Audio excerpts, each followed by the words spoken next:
What's good, everyone? OJ here. Welcome back to another video. Today, we're going to be discussing Metroid Dread and how I would say the success of this game has actually got me hopeful that Konami can do something incredible with the Castlevania franchise, because I think that Castlevania is a game, along with Metroid, that were such, I would say, trailblazers, Metroid being first, but then Castlevania being after that. But before we get into that, please make sure you hit that like button, subscribe if you're someone new, and click that notification bell to get my videos first. Now let's go ahead and start off with Metroid Dread and the impact this game is having. Then we'll transition to what I'm talking about with the Castlevania franchise. Now, for those who don't know, Metroid back in the mid to late 80s came out and pretty much created a brand new genre. This whole areas where you go and kind of get a power, then come back and get something and kind of navigate a labyrinth underground per se. That was something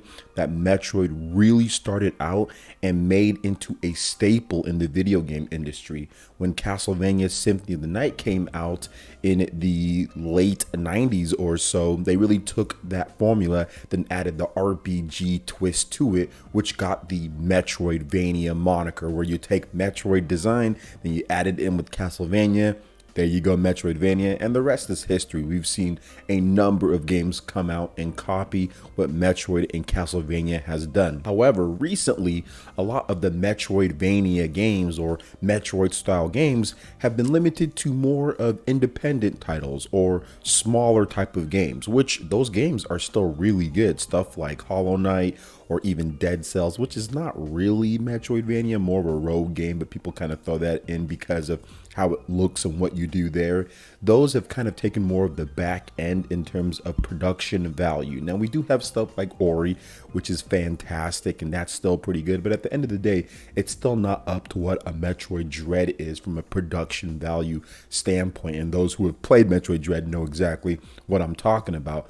Metroid Dread is the first time that we've seen in this modern era a more bigger end Metroidvania or Metroid style of games. A lot of developers aren't charging $60 for that. They aren't going up to that level because it's just been seen as a genre that you can do very efficiently and effectively for cheaper, and you can still make a good return on your investment. Ori has been fantastic and Hollow Knight has been very good. There's been lots of games that they don't necessarily need that $60 price tag because of what they're trying to do, because it is a focus on the gameplay and you don't need any type of cinematic, automatic walking or anything like that. But now that Metroid Dread is out and is having success at that $60 price tag, and you see like the boss battles and the type of content that's in this game in terms of how good it looks, transitioning from the classic 2D gameplay to the 2.5D when it switches over,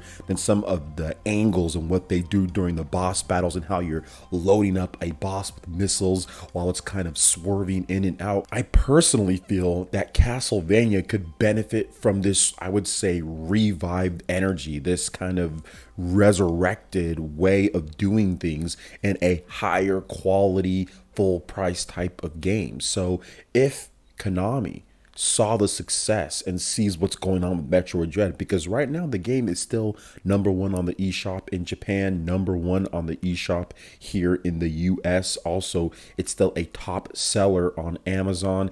It was one of the top sellers for multiple months on Amazon leading up before its release. It's one of the most pre-ordered Nintendo Switch games.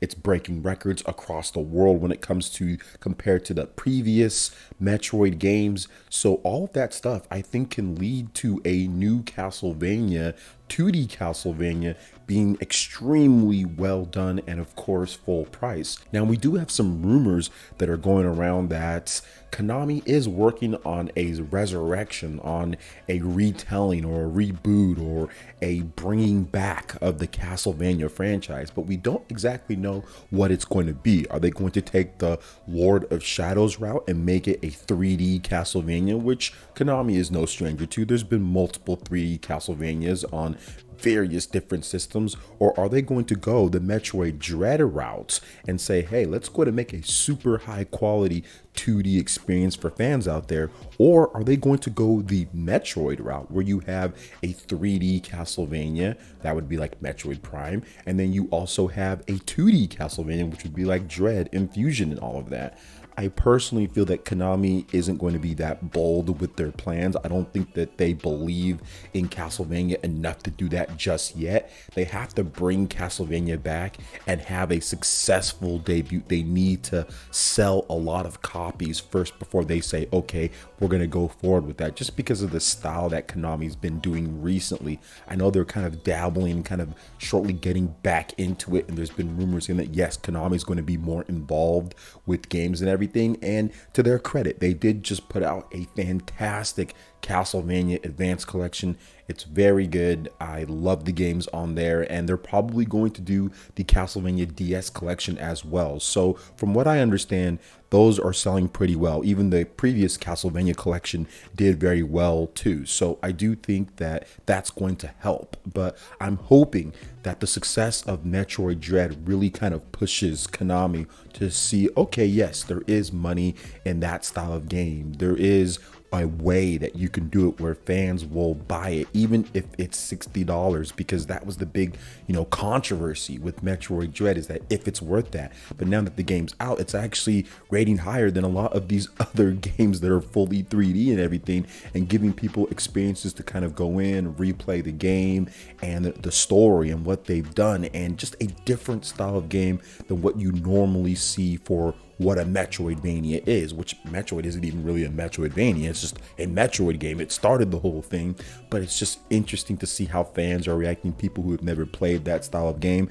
And I think for the most part, it's been overwhelmingly positive with a few different things here and there. Some people obviously not really getting the game or whatever the case is, or not really happy with it, or feel that it's old school or whatever. Every single game isn't going to be for everybody, but there is a place for this style of game, the $60 game, a high quality 2D adventure. And I think that this could even snowball into something else. I personally feel that Mega Man, back in the day, you would pay $70 for Mega Man, like on the Super Nintendo or something like that. I mean, it was like $60, $70. It was expensive for those carts, and those games were shorter than what Metroid Dread offers.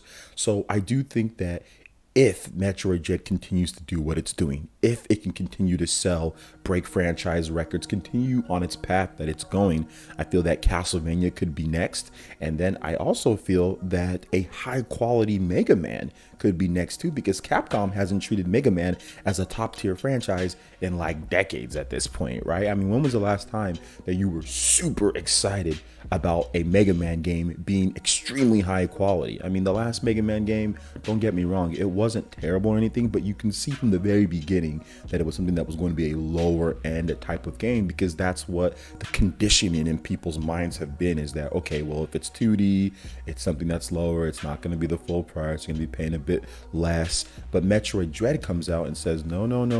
I mean, we can still do something very good here. And I think a lot of developers can say, wait a minute, we can do that too. If we put the production value, time, and effort into it, we can also do that. So that's what I'm hoping that Metroid Dread spurs. And I think that I'm hoping it causes a chain reaction throughout the industry with its amazing sales so far, that other companies can do it. Because you have to remember, it's not like Metroid has been a massive seller throughout the history or anything. But if developers see that they can kind of do something like that for that 60, I think that it can cause that domino effect where we see Castlevania, where we actually see other old school games come back as well, where we see a Mega Man as well. And that would be a dream come true, to have Metroid Dread, or a next 2D Metroid adventure, a next Castlevania adventure, the next high quality Mega Man adventure, all kind of come out within a relative 5-6 year time space. That would just remind me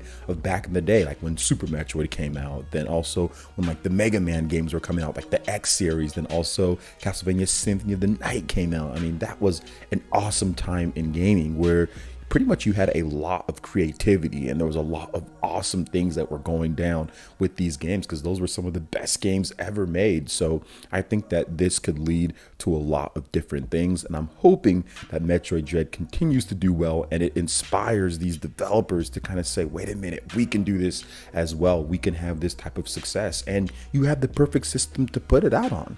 Like, if you really think about it, the Switch is the absolute perfect system to resurrect these franchises and put it out on, as there's so many of these old school gamers, people that are coming back that remember these games and want to check them out. So to me, I think it makes perfect sense, and I'm hoping that Konami and Capcom and these other developers say, okay, we're going to get this done too, and start greenlighting some high quality 2D action adventure games as well, because Metroid Dread to me is game of the year frontrunner so far. I've played a lot of the best games this year, and I personally feel that Metroid Dread is at the top of the list so far, but we'll see how everything works out. What are your thoughts on this?